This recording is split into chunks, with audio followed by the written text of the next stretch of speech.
Estrategia de Dios para la edificación de su iglesia. Recuerda que hemos estado hablando, y este es el tercer domingo, acerca de qué es la iglesia. Ya vimos qué es la iglesia. La iglesia son seres humanos, somos nosotros, somos personas, no es el edificio. También estuvimos hablando de cómo la iglesia ha sido perseguida a lo largo de la historia. Tristemente, sabemos quién está detrás de toda persecución de los cristianos. Podemos hablar de gente, pero detrás de la gente está Satanás, que es el enemigo de nuestras almas. El diablo es real, el diablo aborrece a Jesucristo, el diablo ya sabe cuál es el fin que le espera, pero lo que trata de hacer el día de hoy son dos cosas. Número uno, el diablo está tratando de llevarse al infierno con él al mayor número de seres humanos posibles. El diablo está engañando a la humanidad que no acepta la verdad de Dios y se está llevando con él a la condenación eterna. Miles de almas parten cada día sin Dios. ¿Escucharon eso? Miles de gentes cada día alrededor del mundo mueren sin Dios. Algunos tal vez por ignorancia, porque nunca escucharon el mensaje, que pensamos que es la minoría, pero otros por rechazo a la verdad de la palabra de Dios. Sea lo que sea, el diablo está detrás de todo eso. Y otra cosa que hace Satanás es herir, trata de herir el corazón de nuestro Señor Jesucristo, porque nosotros somos su iglesia, la iglesia de Jesucristo. Y para los que están viniendo los lunes, estamos hablando de los tiempos finales, del arrebatamiento de los cristianos. Somos la novia. Inmediatamente de que los cristianos seamos arrebatados, van a suceder dos eventos. Recuerdan los que están viniendo los lunes. Uno es el tribunal de Cristo, donde vamos a ser juzgados los cristianos, no para ir al infierno o para ir al cielo, sino para que Dios, el Señor, nos dé recompensas y galardones de las obras que hicimos aquí en la tierra. Y otro evento en los cielos, después del arrebatamiento, es las bodas del Cordero. ¿Quién es el Cordero de Dios? Jesucristo. ¿Quién es la novia del Cordero? Es la iglesia, que somos nosotros. El diablo entonces trata de herir el corazón de Jesucristo al dañar o perseguir a su iglesia. Piensa en ti como papá. ¿Cuánto te dolería en tu corazón que alguien hiciera daño a tu hijo, a tu hijita que más amas? ¿Cierto? Te duele en el corazón de ver el sufrimiento de alguno de tus hijos. Entonces, eso es lo que quiere el diablo. Quiere herir, dañar el corazón de Cristo, y sabe que nosotros le pertenecemos. Entonces trata de intimidarnos, trata de que cristianos fieles al Señor, su fe desmaye y flaqueen, y tal vez lleguen a negar a Jesucristo. El día de hoy, ¿sabían? No sé cuántos de ustedes recibieron esta semana un correo electrónico de una petición de oración urgente. Levanten la mano, por favor, me gustaría nada más saber de los que están aquí. Son muy poquitos. Si ustedes tienen correo electrónico, y no los tengo en la lista, tengo una lista del boletín de noticias, pero hay otra lista que es solo para personas que pertenecen al Ministerio Plenitud de Vida. Alguien envió una petición urgente de oración, porque no recuerdo el lugar donde está ahorita el problema con los de ISIS, el grupo islámico. A propósito, que el presidente dijo que no es islámico, pero obviamente es islámico. Que esta semana tomaron una de las ciudades y están decapitando a los niños y a todos los cristianos. Esta semana, acaba de suceder esta semana. Y una persona que vive allá mandó ese correo electrónico, porque está allá, y dice: por favor, les pedimos a todos los cristianos de Occidente que oren por la iglesia de Cristo Jesús, los del ISIS o los islámicos, los musulmanes, tomaron estas ciudades y mencionan las ciudades y dice, y ahora están decapitando a todos los cristianos. Eso es lo que hace Satanás. Trata de que los creyentes flaqueen en su fe. Y el corazón de Cristo, obviamente, hay dolor. Entonces, para los que saben que lo que creemos de Halloween en esta iglesia, creemos en Halloween, creemos el Halloween verdadero, que no tiene nada que ver con lo que ven allá afuera de sangre y de cabeza, pero tiene que ver con cristianos que alrededor del mundo sufren persecución y son matados por la causa de Cristo Jesús. Ese es el verdadero Halloween. Y aquí no celebramos Halloween, aquí conmemoramos, porque el Halloween verdadero es una celebración 100% cristiana. Que el diablo ha hecho un desastre y ahora allá afuera le llaman Halloween a algo que no tiene nada que ver con el Halloween verdadero. El diablo ya tomó control de esa celebración que ustedes ven cada octubre. Entonces vean, ¿cuál es la estrategia de Dios para la edificación de su iglesia?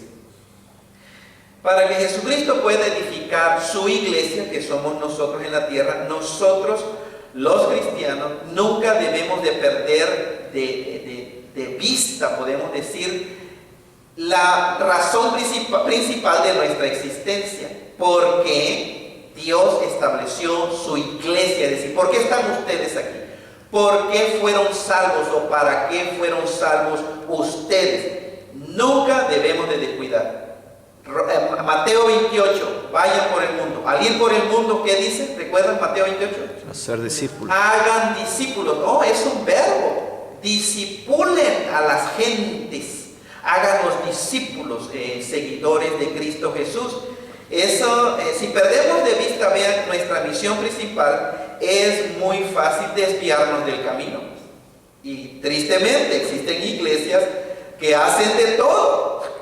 Acción social y benevolencia y dan comida y hacen el otro, y no es que esté malo eso, pero han perdido la misión principal. Cristo nos dejó para ir por el mundo y hacer discípulos.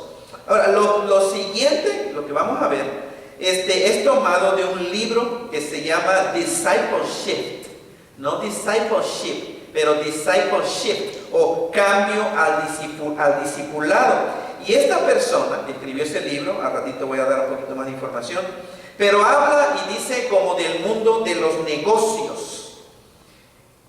Es decir, en el mundo de los negocios, hablando no cristianamente, pero allá afuera, vean, número uno debe de saber cuál es tu negocio. Si tú eres negociante de lo que sea, número uno, ¿qué es tu negocio? Eso tiene que ver con tu misión.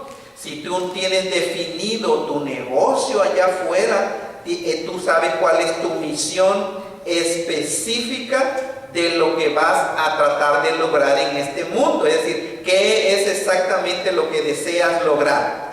¿Vender aspiradoras o vender chocolates o vender casas o carros? Yo no sé, pero si tienes una misión, sabes lo que vas a hacer.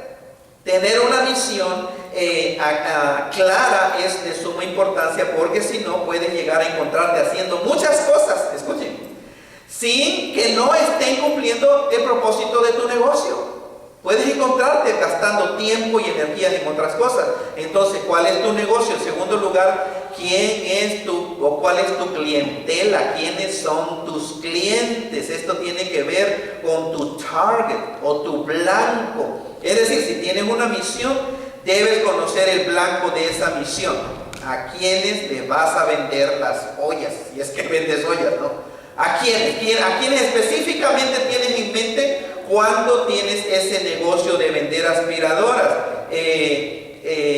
Entonces, ¿a quiénes le vas a vender lo que quieres vender? Tener una misión sin un blanco específico no te ayudará mucho. Si tu meta es, por ejemplo, vender chocolates, ¿cuál es tu blanco? ¿A quiénes? ¿A quiénes vas a apuntar? ¿A adultos? ¿A la comunidad hispana? ¿O a los niñitos? Yo no sé. Número 3, ¿qué es lo que ellos valoran? Y esto le llaman como un bridge o un puente. esto tiene que ver, es un punto en común o algo que te puede ayudar a cumplir tu misión, que es vender, digamos, cacerolas. Necesita haber algo, tienes que saber conocer la clientela, qué valoran ellos, para entonces tú idearte qué cosa, cómo vas a lograr tu misión. ¿Cuál es tu misión? Vender casas o vender chocolates o cacerolas o aspiradoras o lo que tú quieras. Para encontrar un puente necesitas conocer a tu clientela y las cosas que ellos valoran para así poder pensar en un plan. ¿Para qué quieres un plan o una estrategia? Para cumplir tu misión. Tu misión nunca va a cambiar.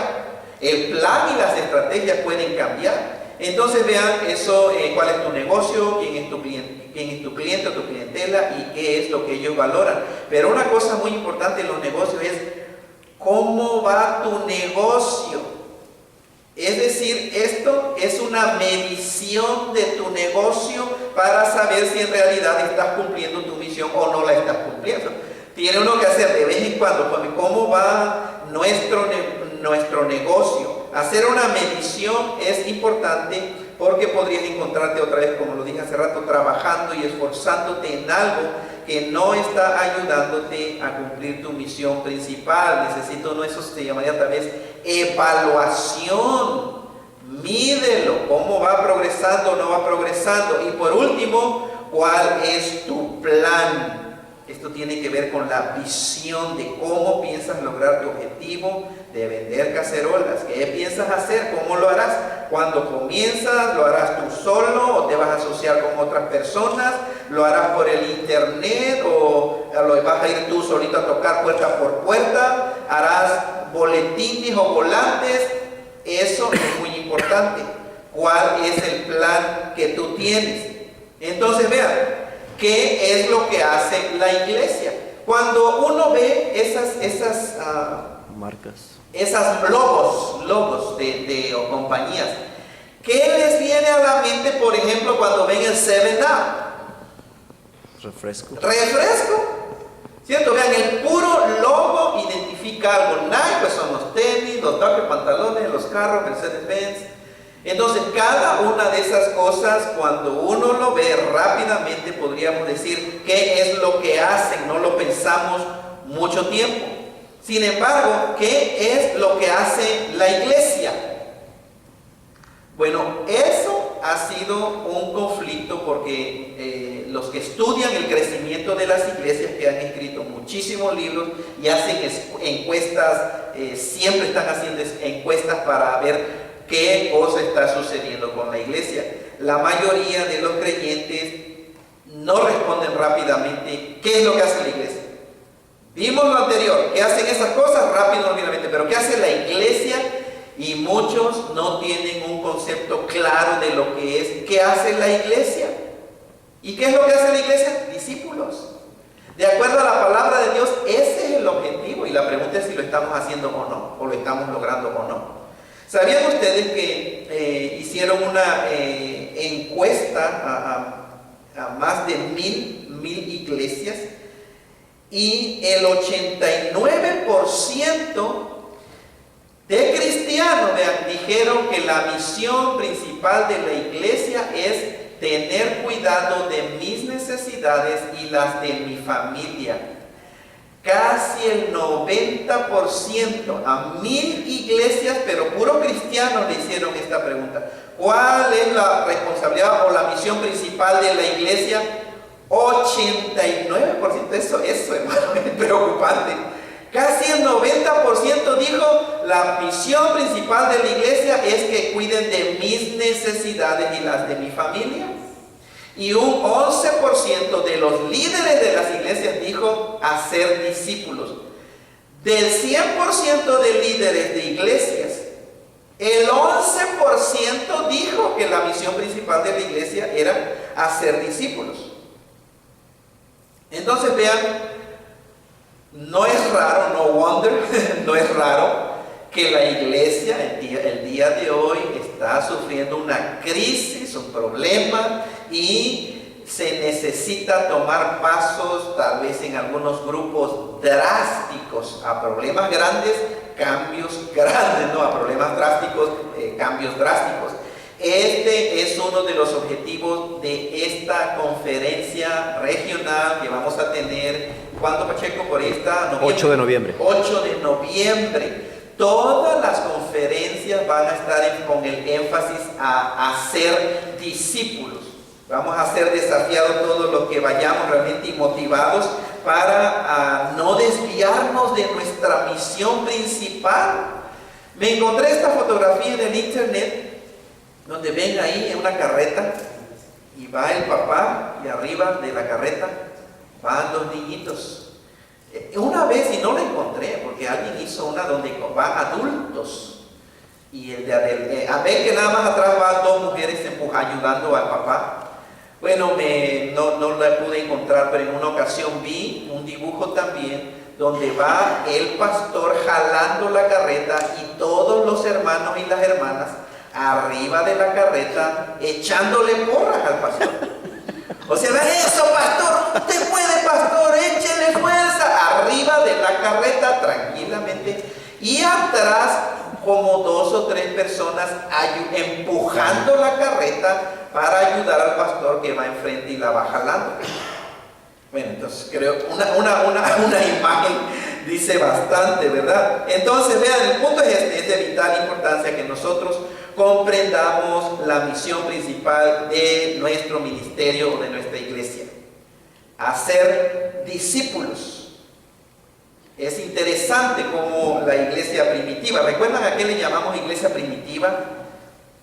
A la primera iglesia, los primeros cristianos. Acuérdense, los primeros cristianos, cuando en Hechos capítulo 2 inició la iglesia, ellos se les llama la iglesia primitiva porque es la primera iglesia, podemos decirle. Pero el crecimiento de la iglesia en los primeros siglos se debió a que ellos nunca dejaron de predicar y de seguir haciendo seguidores de Jesucristo, es decir, de seguir haciendo discípulos de Cristo Jesús.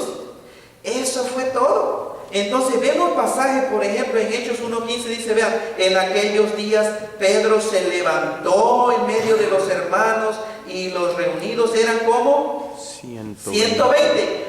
Antes de que el Espíritu Santo descendiera y se fundara o iniciara la iglesia. Esto sucedió. 120 discípulos, incluyendo a los apóstoles, estaban en el aposento alto en Jerusalén esperando, porque Jesucristo les dijo, váyanse a Jerusalén y esperen la promesa del Padre. ¿Cuál era la promesa? El Espíritu Santo. Iban a ser todos bautizados con el Espíritu Santo para poder ser testigos de Cristo Jesús. Entonces, vean cómo empezó, 120 personas, pero vemos en Hechos 2:41, así que después de que el apóstol Pedro dio su primer predicación, la primera predicación acerca de que Jesucristo era y es en verdad el Hijo del Dios vivo y verdadero, el Mesías prometido, la dio el apóstol Pedro. Y dice, así que los que recibieron su palabra, ¿qué pasó? Tomaron clases para discipulado y bautizo. No, ¿verdad? Y se fueron bautizados. Es decir, esta era la manera. ¿Crees que Jesucristo es el Hijo de Dios? Sí, ven, bautízate entonces. Y la gente en ese mismo momento daba testimonio, se bautizaba. No había ningún proceso de espera. Dice la Biblia, y se añadieron aquel día como 3,000 personas. ¿Escucharon eso? Hechos 4:4. Y los que creían en el Señor aumentaban más, gran número así de hombres como de mujeres. Vean, porque la gente seguía hablando.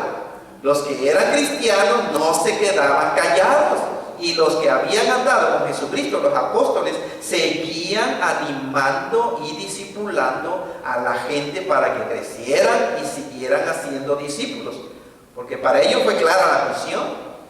Nosotros en Occidente el día de hoy tal vez necesitamos poner atención por la presión que hay. Ustedes saben aquí la presión de tantos grupos, iglesias grandotas que hacen shows y hacen esto y hacen el otro. Entonces las iglesias tienen la tendencia a perder de vista su misión principal, que es hacer discípulos. Otro pasaje, vean, Hechos 5:14, y los que creían en el Señor, ese es otro, Ok, dice, aumentaban más gran número de hombres así como de mujeres. Hechos 6:1, en aquellos días, como creciera el número de los discípulos, sigue creciendo. Hubo murmuración de los griegos contra los hebreos de que las viudas de aquellos eran desatendidas en la distribución diaria. Es decir, hasta problemas empezó a haber porque había mucha gente. Benditos problemas. Si es así, no importa que haya ese tipo de problemas porque hay demasiada gente, son demasiados cristianos. Y eso es natural. ¿Sabían? O sea, no nos debe de escandalizar que surjan problemas cuando hay más gente en un grupo. ¿Por qué? Porque siempre que hay relaciones interpersonales hay conflicto. El problema no son los problemas, el problema es cómo se enfrenta uno a los problemas.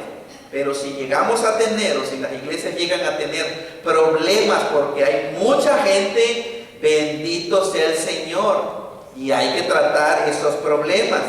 Hechos 6:7, y crecía la palabra del Señor. Y el número de los discípulos, ¿qué pasaba? Se multiplicaba megales, grandemente se estaba multiplicando en Jerusalén. También muchos de los sacerdotes obedecían a la fe. Multiplicación es clave.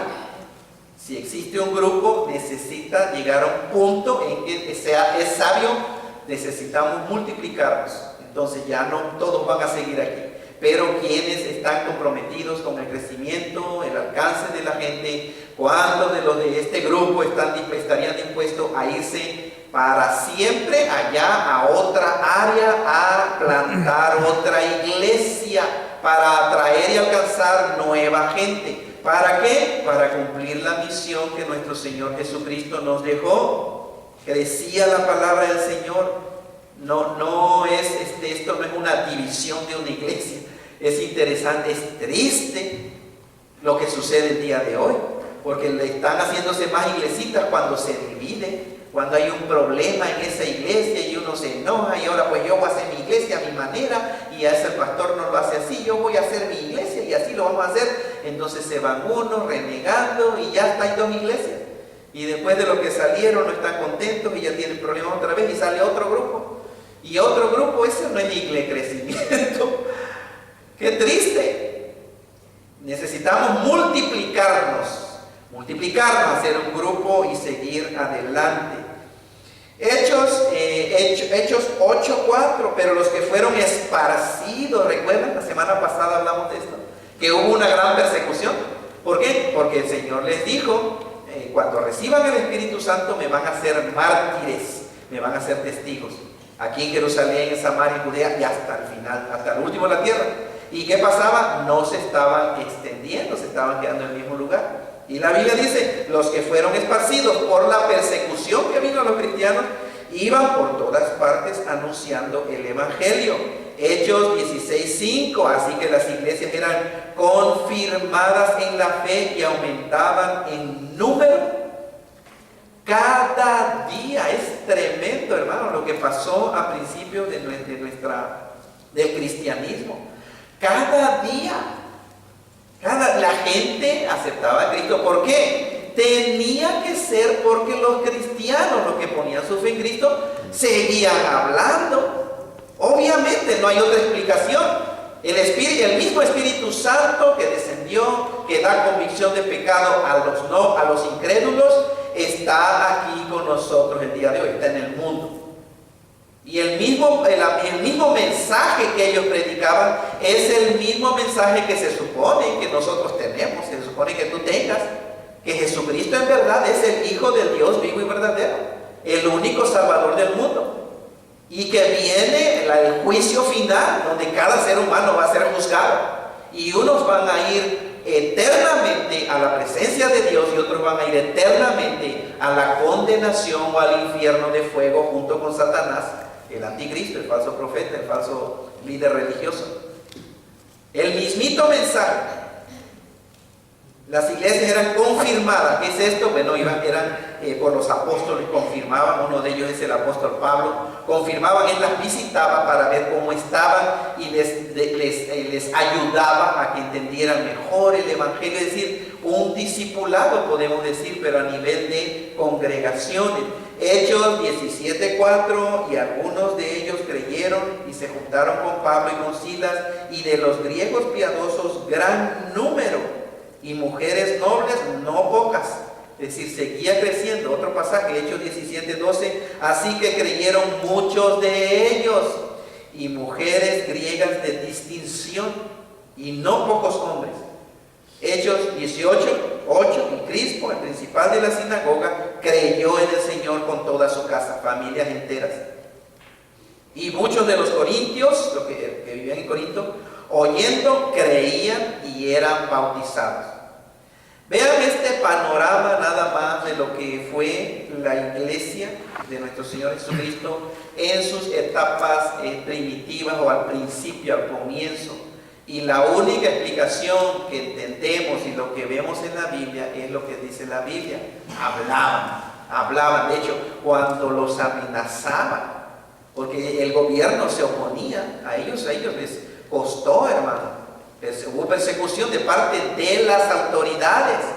Los metían a la cárcel, les daban de latigazos, los golpeaban. Aquí, pues generalmente, no es que no exista tal cosa como que agarran a un criminal, y lo pueden abusar, golpear. Pero generalmente aquí al peor criminal, no, trátanlo bien, ya no saben ni la policía qué hacer, porque después dicen que es brutalidad policial. Está claro que hay brutalidad policíaca, pero no siempre es el caso. Entonces, no, a esta gente los golpeaban a nuestros hermanos y hermanas. ¿Por qué crimen? Porque eran cristianos. Exactamente como lo que está sucediendo el día de hoy en el Medio Oriente, por esta religión del Islam, o los musulmanes. Entonces, vean, ellos sufrían persecución cuando los metían a la cárcel y los golpeaban. Antes de salir, ¿saben qué les decían? Les ordenamos que no vuelvan a predicar en ese nombre. Y salían los cristianos bien, con mucho miedo, y tenían miedo, y ya no querían ni salir de sus casas, porque decían, no, ya no podemos hablar de Jesucristo. No, apóstol Pablo, apóstol Pedro, es que me cerraron la puerta muy feo. No, ¿saben qué oraban ellos? Decían, Señor, danos valor para seguir predicando tu palabra con valentía y con valor. Ni siquiera oraban los cristianos, Señor, por favor, protégenos. No vemos esas oraciones en los primeros cristianos. Ellos oraban, danos valor para seguir proclamando el nombre de Jesucristo.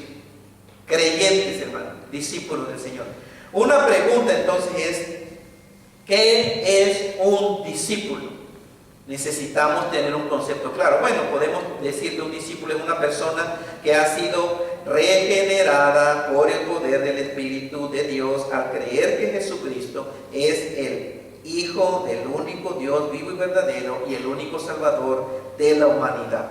Cuando tú o el ser humano de corazón sincero, escucha, sinceramente tú confiesas, crees en tu corazón y confiesas y lo dices y no te avergüenzas. Por eso existe el bautismo. El próximo domingo van a ver a una señorita y dos niños decir, yo soy cristiano, soy hijo de Dios, y aquí está el testimonio público. Ellos no se avergonzaban. No se avergonzaban, es que me van a ver los pies, o es que tengo las piernas muy flaquitas. Yo no sé. No, es que me va a ver la vecina de allá de la esquina. No, ellos se bautizaban porque habían entendido lo que Jesucristo había hecho por ellos. Y simplemente yo creo cuando un cristiano entiende lo que hizo Cristo por él, no hay manera de que posponga el bautismo, a menos de que no esté claro en su entendimiento qué hizo Cristo por ti. Ellos se bautizaban. Entonces un discípulo es una persona que ha sido regenerada por el poder del Espíritu Santo al creer que Jesucristo es el Hijo del único Dios vivo y verdadero y el único Salvador de la humanidad. Podemos decir que es una persona que considera a Jesucristo como su vida misma. No, un discípulo no es una persona que se unió con los cristianos y que empieza a practicar una nueva religión. ¿Entienden? No, para un discípulo verdadero, creyente verdadero es, él considera a Cristo es mi vida. Punto. Todo lo que hace esa persona es por pura gracia del Señor. Cristo vive dentro de él. El creyente verdadero o el discípulo de Cristo Jesús no separa esto es secular y esto es religioso. Todo lo que hacemos nosotros es espiritual. Tristemente la Iglesia Católica vino a hacer un daño porque separó el clero, lo espiritual, lo de la iglesia, y a los demás les llamó secular. Un trabajo secular, arreglar carros o hacer mecánica o trabajar en una fábrica. Y trabajo de la iglesia, tienes que tener un título y una posición en la iglesia. Esa división no existe en la Biblia. Eso lo hizo la Iglesia Católica. Todo lo que tú haces es espiritual. No podemos llamar trabajo, mi trabajo secular es empaco bolsas de, qué sé yo, corto tomates en un restaurante. No, ese es espiritual, mi trabajo espiritual, porque todo lo que hacemos los cristianos últimamente es porque Cristo vive dentro de nosotros. Todo es espiritual.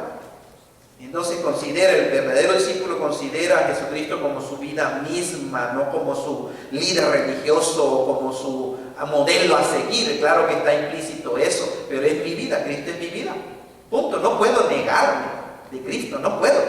No puedo jamás decir no soy cristiano. No puedo jamás avergonzarme de mi vida, Cristo Jesús. Un discípulo es una persona que está creciendo. Eso es muy importante porque la misma palabra discípulo quiere decir aprendedor, learner, de aprender. ¿Entiende? Está siendo enseñado continuamente. Esa es la palabra discípulo. Entonces una persona que está creciendo, se está siendo transformado en la gracia y el conocimiento de Jesucristo. Nunca llega el momento en que decimos, ahora sí, ya llegué espiritualmente a todo lo que da, a tope. Y de aquí en adelante ya me puedo descansar porque ya no hay más crecimiento. Eso no existe en los cristianos. Todo el tiempo, toda la vida es un proceso de crecimiento. Todo, pastor, maestro de teología, profesores de seminario, eso no importa. Sigue uno creciendo, siendo transformado. ¿Cómo? Pues con la verdad de la palabra de Dios.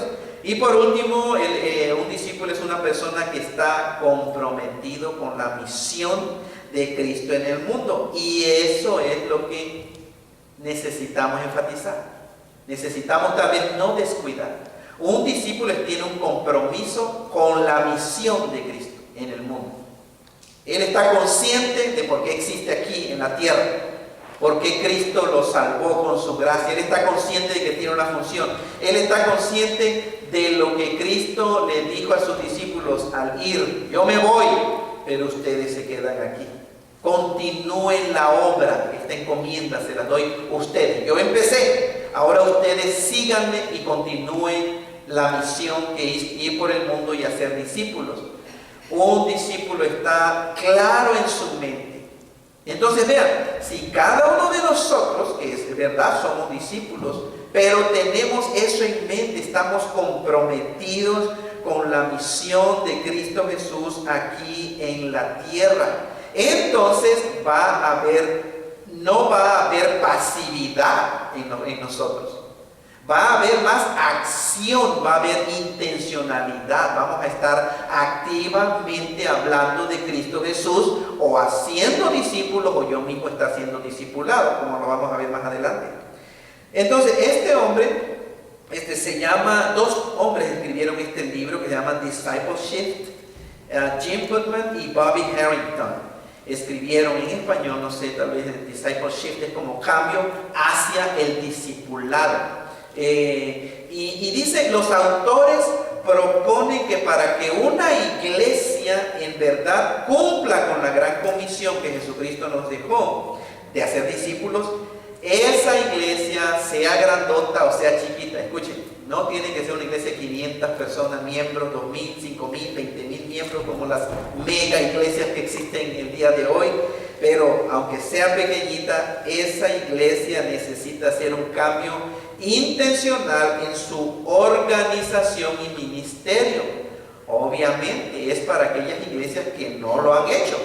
Hay iglesias que su objetivo en la vida está muy claro y es hacer discípulos. Y así es como están creciendo, haciendo discípulos. Pero hay otras iglesias que tal vez necesitan una reorientada, otros mucha orientación porque no están haciendo lo que se supone que hagan. Entonces, es interesante porque alguien hizo un resumen de ese libro. Leyó ese libro, en el internet lo encontré, e hizo un resumen de lo que enfatiza esa persona, esos autores, en el libro. Entonces dice, este es el resumen de ese libro: la iglesia debe hacer un cambio de alcanzar gente para Cristo o hacer creyentes a hacer discípulos. Escuchen, de entender el discipulado como el alcanzar a otros para Cristo y que sean creyentes, nada más así. Eso lo deben de dejar. Y tienen que hacer un cambio a entender el discipulado como el hacer discípulos, que se conviertan en hacedores de discípulos. ¿Se dan cuenta de la gran diferencia? ¿Se dan cuenta de que no es mala la mentalidad de, ok, evangeliza y háblale de Cristo y que se arrepientan y ya, vino a la iglesia, punto, ahí se terminó? Eso tiene que cambiar, es lo que proponen los autores. No tienen que cambiar. Si crees que el discipulado es como nada más alcanzar a otros para Cristo y que se arrepientan y levanten la mano o que digan yo acepto a Jesucristo y que ahora es un nuevo creyente, no, tenemos que cambiar la mentalidad. Es que el discipulado es hacer discípulos. ¿Para qué? Esos discípulos, vean, si nuestra mente es estos discípulos, queremos que se conviertan en ¿qué? Discípulos. En hacedores de discípulos o discipuladores o hacedores de discípulos. Entonces la iglesia debe hacer un cambio también de informar a equipar, es decir, al cambio que necesitamos hacer es de entender el discipulado como transferencia de información. Eso muchas iglesias lo están haciendo y Dios nos libre porque estemos haciendo nosotros también eso. Nada más transferencia de información. Vean, mucha gente piensa que eso es discipulado. Aprende esto, memoriza y mira, boom, boom, boom, boom, y van con su libreta y reciben mucha información. Nada más está transfiriendo la información de la cabeza del pastor a una gente y después a otra persona también, nada más pura transferencia de información.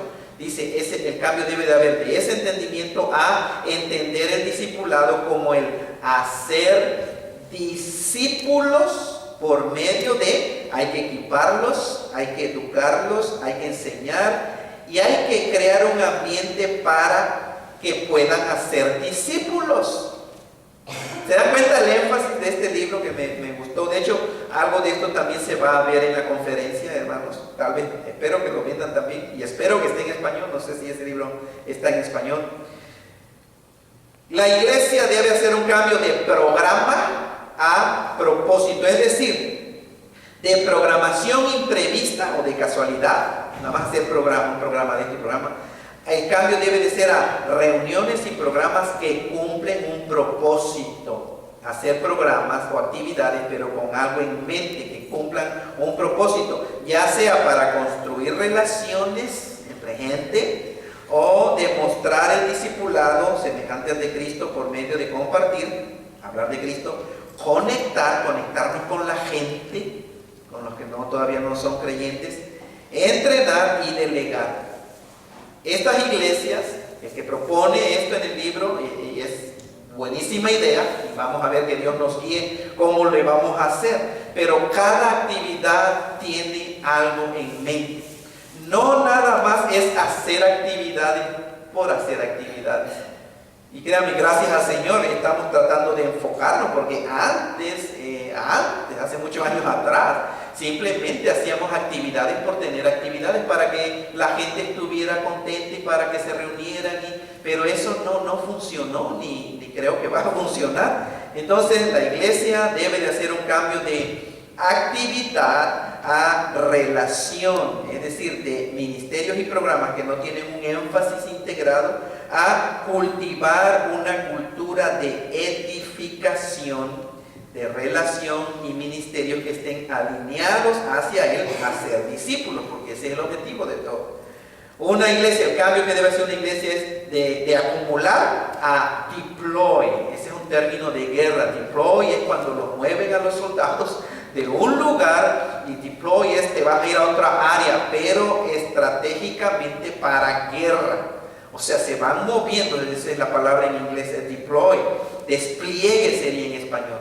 Tenemos que hacer un cambio de medir el éxito basado en edificios, el presupuesto, y mira cuántas personas hay. ¿A quién le importa eso? A desplegar y delegar gente para permitirles servir dentro y fuera, usando un mapa de comparte, conecta, ministra y discipula. Es decir, ese es un mapa en nuestra mente. Cada uno de ustedes tenemos en mente, o debemos de tener en mente este mapa. Necesito compartir el evangelio, ¿ok? Necesito conectar gente con los no cristianos, con los vecinos, con quien sea, con mis familiares. No son cristianos, necesito hacer una conexión para empezar a la conexión y que sea más fácil recibir el mensaje del evangelio. Es fácil. Ministrar es decir, empezar a servir si cada uno tiene ese mapa y empezar a discipular. Entonces vean, el mapa que necesitamos es comparte, conecta con la gente que es incrédula, ministra y discipula. El discipulado es un proceso que consiste de 3 partes, tal vez podemos decirlo, principales. Mi parte, es decir, lo que yo puedo hacer para ayudar. Esa es tu parte. ¿Qué es lo que tú puedes hacer para ayudar? La parte de la otra persona, es decir, de qué es responsable la otra persona o al que le estás hablando de Cristo Jesús. Y la parte de Dios, Él es responsable por la madurez espiritual del creyente. Nosotros no somos responsables de la madurez, ¿cierto? No, la Biblia dice que Dios. ¿Recuerdan cuando Pablo anduvo en el libro de los Hechos, creo es, donde dice Apolo, yo sembré, Apolos regó, pero el crecimiento lo da Dios? Entonces su función, el apóstol Pablo simplemente sembró la semilla, predicó el evangelio, pero vino otro atrás, Apolos, a hacer a regar, no a regarla, ¿okay? Sino a regar la plantita, a que creciera, es decir, a cultivarla, a ministrar. Pero últimamente el crecimiento lo da Dios.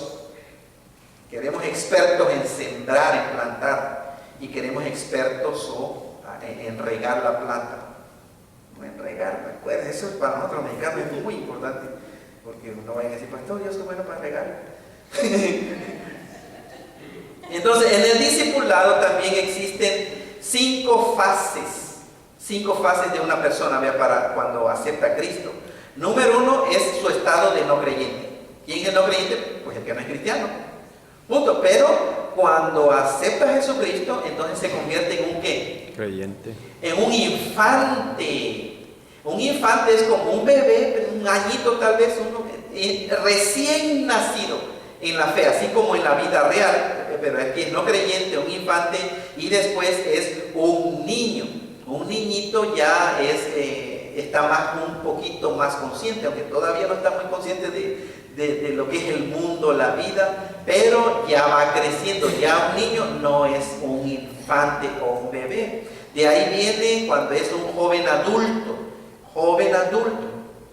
va creciendo.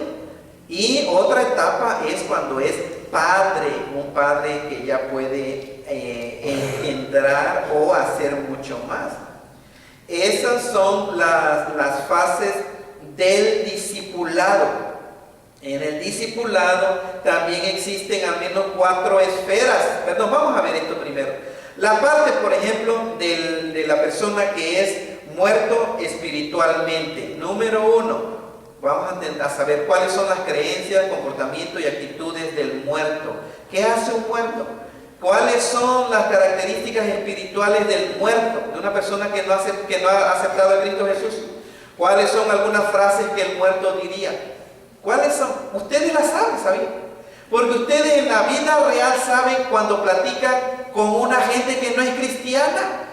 Y su hablar, ustedes saben sus prioridades, ustedes saben sus chistes, ustedes conocen las metas en la vida de los no cristianos, de los que están muertos.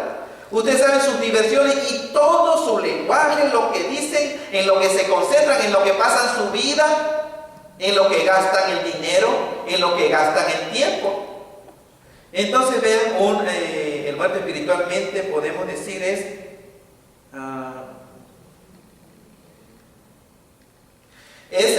incrédulo, rebelde, ignorante de la verdad, porque todavía pues no es cristiano, no es creyente. Pero de ahí viene la parte, tu parte, ¿ok? Esa es la parte del muerto. ¿Cuál es tu parte? Número 1 es que él necesita el muerto de ti. Olvídense, la vida espiritual la da Dios, esa es la parte de Dios. Pero como seres humanos viviendo aquí con gente que no es cristiana o que está muerta espiritualmente, necesitas tú, ¿cuál es tu parte? ¿Qué necesitan ellos de ti? ¿Qué ambiente necesitas crear dentro del grupo para una persona que está muerta espiritualmente? ¿Qué ambiente necesitas crear fuera del grupo? Entonces, si tú lo invitas a tu grupo, o a tu familia, o en tu hogar, qué sé yo, ¿qué debo modelar para la persona que no está viva espiritualmente? Eso es, vean, el modelar es pues vivir la vida cristiana, ¿cierto? Entonces, pero la parte de Dios, ¿qué es lo que le corresponde hacer Dios con el muerto? ¿Qué es lo que hace Dios con el muerto espiritualmente? Lo revive. Le da vida espiritual. Pero entonces, vean, esa es la etapa del muerto, pero viene algo que después se llama el nuevo nacimiento. El ser humano acepta a Jesucristo. Obviamente le predicamos el Evangelio y acepta a Jesucristo. Entonces su parte, ahora ya es un bebé. Y la misma pregunta, ¿cuáles son las creencias, comportamientos y actitudes de un bebé? Necesitamos entender cuáles son las características espirituales de un bebito. Y frases que diría un bebito. Entonces, un bebé espiritual, hay mucha ignorancia todavía.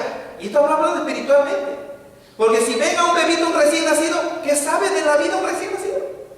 No sabe nada. Entonces, cuando un ser humano nace espiritualmente, tiene mucha ignorancia, porque lo único que sabe tal vez es que Jesucristo es el Hijo de Dios y yo acepté a Jesucristo como mi Salvador. Y que cuando yo muera, voy a ir al cielo. Probablemente ese es todo el entendimiento que tiene el bebé espiritual. Hay mucha confusión, todavía es dependiente. Depende de los papás, ¿sí? De los adultos. Piensen en un bebé. ¿Qué hace un bebé solito? Déjenlo solo. ¿Y qué cosa puede hacer un recién nacido solo? No puede hacer más que llorar y hacer pipí. Nada más, eso es todo. Entonces depende mucho. Es lo mismo hablando en el terreno espiritual. Inconsciente, un bebé todavía no está consciente de su identidad, del mundo, de lo que le rodea, etc. Esa es su parte. Pero ahora, ¿cuál es tu parte? ¿Qué necesita un bebé de mí? ¿Entiendes? Ya sabes que alguien aceptó a Cristo Jesús. ¿Qué necesita un bebé de ti? ¿Qué ambiente necesitas crear dentro del grupo, fuera del grupo, para un bebé? ¿Y qué debo modelar para un bebé? Y estoy hablando de un bebé, hermano, tal vez semanas de haber aceptado a Cristo. Ya si tienes 1 año, pues ya no eres tan un bebé. 3 años en el Evangelio, 5 años. Pero ¿qué necesito modelar para un bebé, a un recién convertido, que todavía es bebé? Y la parte de Dios, ¿cuál es la parte de Dios para un bebé? ¿Qué va a hacer el Señor?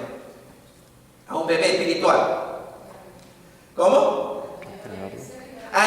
Darle el crecimiento, recuerda, darle el crecimiento. Jesucristo en Juan capítulo 15 dice: yo soy la vid, la planta de la uva, ustedes son las ramas. El que permanece en mí y yo en ustedes, ese lleva mucho fruto. Esa es la parte de Dios. Entonces lo que necesitamos hacer es comparte el Evangelio, habla de Jesucristo, dile a la gente que si quiere aceptar a Jesucristo. No seamos generales, no digas pues ten fe en Dios. ¿Qué? Eso no es decir prácticamente nada. Pues confía en Dios, Dios te va a ayudar. No, ayuda, si está muerto, háblale de cuál es su condición delante de Dios. Dile, es que mira, tienes esa depresión, ese miedo al futuro, eso, porque la Biblia enseña de que naciste muerto espiritualmente. Tienes que hablar. Y el Evangelio es un llamado a hacer una decisión. Recuerda, si ya tienes amistad con una persona de meses y años y ya sabe que eres cristiano y ya le has hablado mucho, pues ya invítalo a que acepte a Cristo Jesús. Pero tienes que ser intencional y preguntarle, ¿te gustaría aceptar a Jesucristo? ¿Quieres ahorita en este momento rendir tu vida a Cristo Jesús? Un discípulo lo debe de saber cómo hacerlo. Porque si no sabe, pues hay que aprender, es sencillo, ¿cierto? La ignorancia, pues la educación, nada más, se soluciona fácil. Pero es a enseñarle a la persona, necesitas hacer una decisión por Cristo Jesús, y si quieres hacerla ahora, yo te ayudo, y invitarlo a orar. Comparte. Entonces ve, después de que ya es bebé, pasa a otra etapa, que es un ¿qué? Un niño, lo mismo, creencias, comportamiento y actitudes de un niño, características espirituales de un niño, frases que diría un niño, hablando físicamente de un niñito, es egocéntrico, está absorto en sí mismo, es idealista, orgulloso, curioso, lleno de energía, está emocionado, pero todavía depende de otros, un niñito. O un niño espiritualmente hablando también tiene mucha pasión, pero todavía le falta mucho conocimiento. Tiene energía, pero todavía está haciendo, el énfasis es él o ella. Entonces esa es su parte. ¿Cuál es tu parte? Lo mismo que necesita un niño de mí, tienes que entender qué necesita. Si él ya dejó de ser bebé y ahora ya pasó tu discípulo, podemos decirle, a una etapa de que es un niño, ¿qué necesita un niño de ti? ¿Qué ambiente necesitas preparar para ese niño en la fe? ¿Y qué debes tú modelar para un niño? Debes modelar crecimiento. Tú como hijo de Dios, discipulador o hacedor de discípulos, no te vas a aportar como igual que él, ¿cierto? Como un niñito igual que él. Tú vas a modelar madurez, crecimiento, para que él te vea a ti y ese al menos sea su objetivo. Y la parte de Dios, lo mismo, seguir dando el crecimiento, seguir iluminando el entendimiento de ese niño para que comprenda las verdades de la palabra de Dios y siga creciendo. Entonces, haz conexiones con el mundo. ¿Sabían que hay pastores, hermanos y hermanas, que les enseñan a su gente que no tengan amistades con los que no son cristianos? A mí no me cabe en la cabeza. Yo no puedo entender. Dicen, no deben de tener amigos que son del mundo. Nada más deben de ustedes reunirse como cristianos. Hágame favor y piensen si Jesucristo hizo eso. ¿Con quién andaba Cristo Jesús?